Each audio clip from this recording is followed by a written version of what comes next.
Okay, we're going to start the beginning of a new series. So this will be probably 4 videos, I think, 3 or 4 videos. I may incorporate one dream to get it down to 3. I may need to do more for conclusions, but I promise you it will be very interesting. Now, as far as date-wise, this first set of this series started on the 16th of the 5th. 2025. Now, if you've seen the previous series, which I've called End Times Part 1, 2 and 3, plus a conclusion, that was started on the 6th of the 5th, then the 7th, then the 8th, and then some more information came through on the 9th. Okay, this is a 4-day dream. There's one that's kind of nestled in the middle, which it's got very little to it, so I'm not even sure whether it's really part of it, but because of the friend involved, I've kind of included it anyway.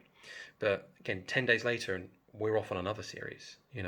May, just so you know, May was an absolutely nuts month for dreams for me. Just a crazy amount of dreams. Really vivid, really, really interesting stuff. Really interesting. I looked back when I was sort of writing dates of all my different ones to make sure I was logging them. Obviously, just so you know, like this dream journal that I'm going through here is literally me directly taking notes from my phone. So if I ever say, I was recording this in July, but I had the dream in I don't know, August of 2024. I'm not saying I'm going from memory, from August 2024 and here's the dream, guys, this is what I remember. Not at all. Obviously, I'm going off of notes that were written back the very day that happened. I've just simply been writing it in my journal. So I wrote it, my whole journal, which is, I think it's like 120 roughly, of not just dreams but also crazy things that have happened. So crazy events, ones I want to remember. I've put in there as well, like example, like my mum had some healing happen. We've had crazy coincidences that have happened, all that sort of stuff. So not necessarily dreams, but I've put it in there as a more of a log, of things that have happened, because there's some things I don't want to forget. Because in a year's time, trying to find this information in my my WhatsApp or something like that, it's just going to be an absolute nightmare. So I've just put it on there. Anyway, sorry, I want to get into things. So, 16th of the 5th. I'm going to call this series, I'm going to just quickly just throwing it out there, as the Call to Faith series. There's a theme that goes throughout all of this. It won't be immediately apparent, but it will as you progress. So please see this as like watching a film series of, you want to go part 1, part 2, part 3 to find out the full ending. It's like that. Okay, so yes, you can see these in isolation, but it's better to go all the way through, and then you'll get the overall, and it all comes together. Okay, so again, like I've had a triple dream all in one day. I had a triple dream, which was one day after another. This is again the same sort of sequence of one day after another. Okay, very first one. I will shut up on this now. Let's get moving. So this one, I'm going to call Darren and Chris YouTube. Now, to give you a bit of information about this, so I'm going to just read this. I've not read this beforehand. Quite often I read them beforehand and then have a bit of information about it, and then occasionally look back. I'm just going to read it. So I can just get these videos done. So this was actually quite a short part of a dream. So short part of a dream. So we were where both of my old school friends, and I've kept in contact with them. We were close. It was all through high school. Again, I'm not sure what that's called in the US, but it's like the last part of your school before you would go to college, university. And I'd been friends with them pretty much that whole time frame, but they were from separate schools, so I wasn't friends with them kind of like junior school, so much earlier ages. Whereas one of my friends who's part of this group, I've known since probably about the age of 8, 10 maybe, whereas these guys are more like 11 onwards, 11, 12, that sort of thing. That's mad, isn't it, to think of? Yeah. Anyway, okay. So as I said, this is about my old school friends, Darren and Chris. Haven't been in contact with them now for about 2 years. Ever since becoming a Christian, um, I've uh, I've been so focused on that. I mean, on stuff, and I've been very. I'll be completely honest. Knowing how much I need to kind of associate with my old life. I know that sounds really harsh, but there would be such crazy temptations which I've been involved in for so many years. I just don't want that kind of temptation level, which I know will just be off the charts. Um, and so I've kind of avoided it. I mean, I've had other. This is not just. It's not just these guys. This is all friend groups. All friend groups, pretty much. It's not that I wouldn't associate with them. Please don't. Yeah, please don't get it that way. And again, Darren and Chris, if you're watching this, that's not. I don't want that to come across like that at all. That's not what I mean by that. It's just I don't have many opportunities to socialise really anyway. If I'm completely honest, I mean I work quite often, 10 hours a day. Then I'm cooking and stuff like that. I've got other bits and pieces I'm doing. I don't have much free time at all. Um, Weekends we're doing stuff as a family. It's really tough to kind of try and get in socialising. Which yeah, I know that sounds quite bad, doesn't it? Really. So I've just kind of fell out of contact with my friends, and it's been a gradual process. It's been going on for quite a long time. I mean, I think once you get married, potentially you kind of your friend groups and things like that can change a little bit. Mine didn't really. I mean, it just meant I got my wife's friends groups, and that was great. That was just added in. That was kind of like brilliant. I've got two completely nuts sets of mates that I go out with, both equally crazy when it comes to like drinking and stuff like that. I don't, as far as world standards, let's say, I had a fantastic time at the time. Looking back on it now, I realise how much of a waste that was, and how much, as I said, I was grasping after other things. So this this dream. So Darren and Chris. Then again, that's just a bit of background. So very short dream, as I said. So friends Darren and Chris, the context for this is they are part of an international group of YouTubers. Okay, so it's not that they have their own YouTube. They do have their own YouTube channel, but they're part of a big network, let's say, of YouTubers that are all over the world that form this big channel family, I suppose, is what I'm saying. Okay, individually, they're part of it, but they're all part of a much, much bigger group. So they're YouTube travelers. So they go into foreign countries. Okay, so they're traveling all over the world. Now, Darren and Chris, and my other friend, actually, Dan, who I've mentioned, Daniel, I've mentioned quite a few times, actually. He featured earlier on in my dreams, and frequently, and probably a little bit more frequently, actually. Not sure why. I mean, as I said, I've known him longer than anybody, really, that I have any kind of contact with. And again, that is rare contact. Again, I don't want to make out that I'm seeing him every weekend. It's like once a year.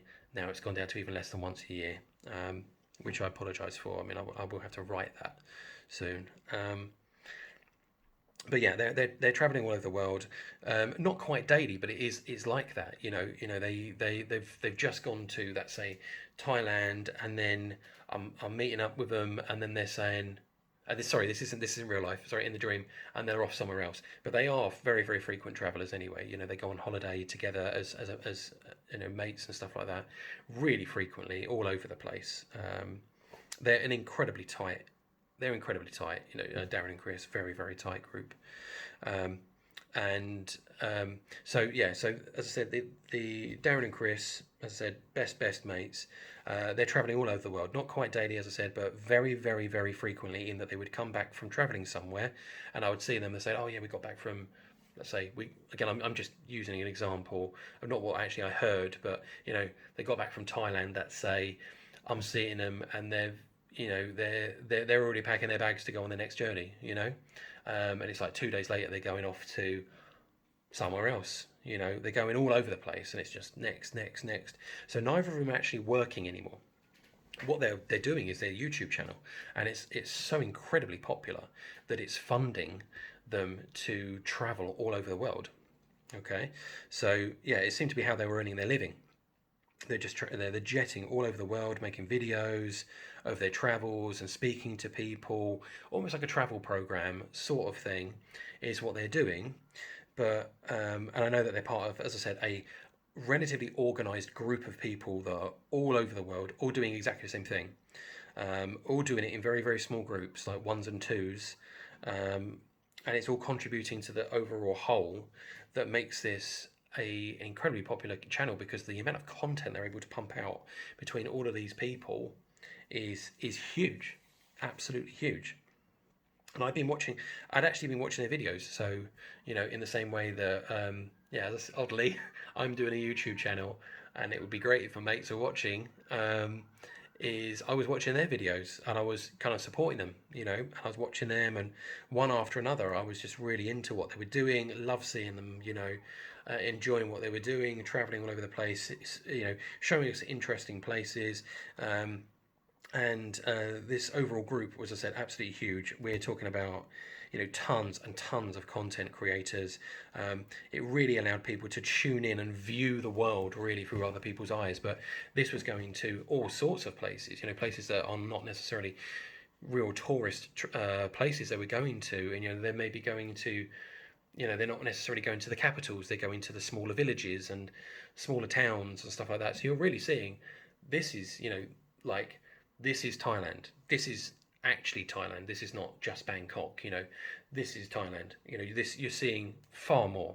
You know, and I've seen videos like this actually for another a YouTuber who I won't mention because he's incredibly pagan, and I wouldn't want him to lead anybody in any kind of dodgy directions. But he was doing that. He was going all over India.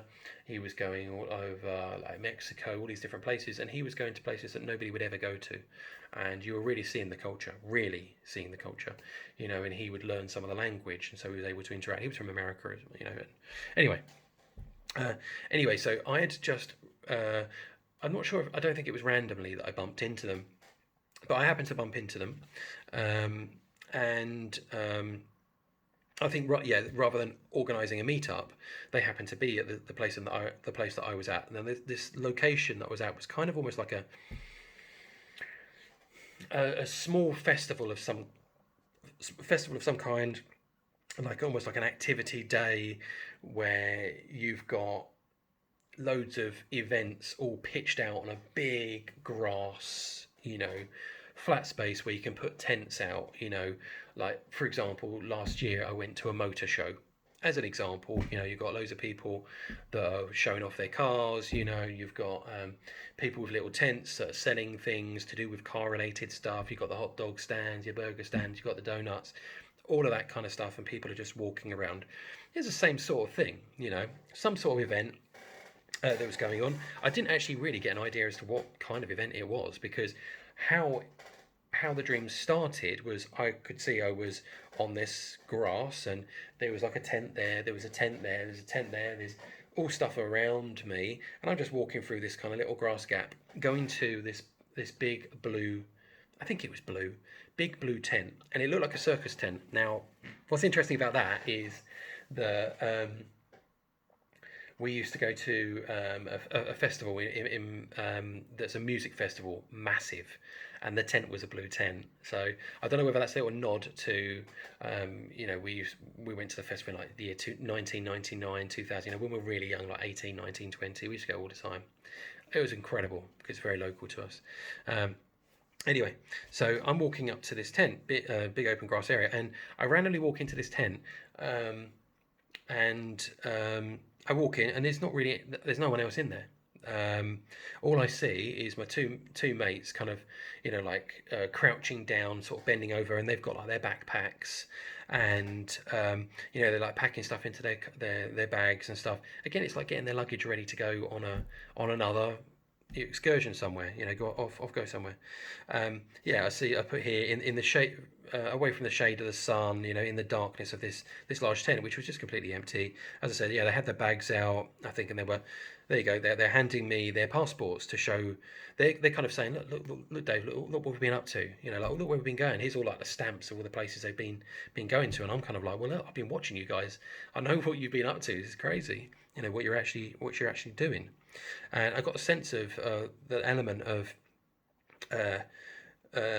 well, not only were they had their phones out and they were booking flights and stuff like that, but I had a sense of, not that they said it, I had a sense that actually on their travels they were using that platform essentially of all of their travel, actually spreading Christianity. And I was like, and I was just kind of thought, what an amazing way to do that. You're making money well, you're funding your travel all over the place as essentially a missionary but not a missionary. You're going there actually for this channel, which is all about, is about visiting places, but you're kind of getting in your faith while you are on these trips all over the world.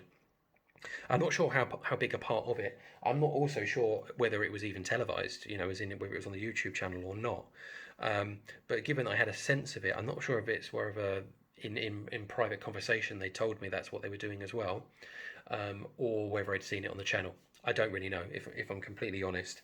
And then the dream ended there. Okay, so that's the end of that dream. Now, again, this is pretty self-explanatory, really. I don't think I really need to go into a great bit of detail, but as I said, this is not what these guys do. I mean, they do travel a lot, as I mentioned, but they certainly don't have YouTube channels. Darren has a massive personality.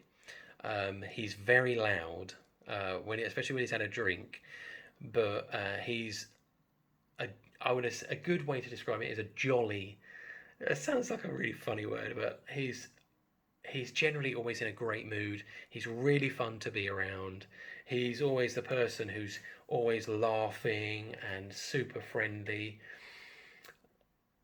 I don't know whether I'd call him an extrovert as such, because, if you're in a club or something like that, he's not like, everybody look at me. He's very much in his own space. And so I don't know that I would classify him as an extrovert as such. But meaning that he gains his kind of his energy, his power from other people. I'm an introvert, so I don't like crowds. I don't like going to crowded places. I'm very much self-motivated. I don't like attention much at all. So I would kind of describe him in a similar way. He's low maintenance. He's a low maintenance friend. He doesn't require much of you. You've got some friends that you can have that maybe are quite high maintenance, and if you're not spending every moment with them, then they move on. He's not like that at all. He's kind of very realistic with, our circumstances changing. He's very like he'll say, "Come on, Dave, do you want to go out for a drink?" And I'll say, like, "I'm a bit busy." And he's like, "Fair enough, mate." And he's not pushy like that either, but he's still always there. Chris, again, I'm good friends with. He was always more friends with Darren, and through Darren, I was good friends with him. So that's how that relationship kind of worked. But he was also friends with, another friend that I know from being in like junior school, Mike, who's going to come up on the next stream. And unfortunately, I'll go into that on the next one. So yeah, sorry, I'll leave that as it is there. As I said, really, really interesting. So they were YouTubers, they were doing it for a living, they were making good money, but it was more funding their lifestyle. They were loving what they were doing, they were traveling all over the place. It was just the two of them traveling. So both of them have partners, but they weren't traveling together. They were just traveling, the two of them as mates, going off and doing this as their job all over the place. Okay, I'm going to end that there. It's a decent length video, 19 minutes. I could have got this done 5 minutes earlier, maybe even more, but I'll leave it there. Thanks for your attention. Next one's coming up. I don't know what I'm going to call this actually. It's very very, very brief, and then I think I'll incorporate this one into another one because the next two are actually quite small, quite short. So I'm going to combine those two. So this, I'll think up a title for it, but again, it's going to be under the Call to Faith series. This will be part 2. Thanks for your time. I'll see you, as I said, the next one's coming.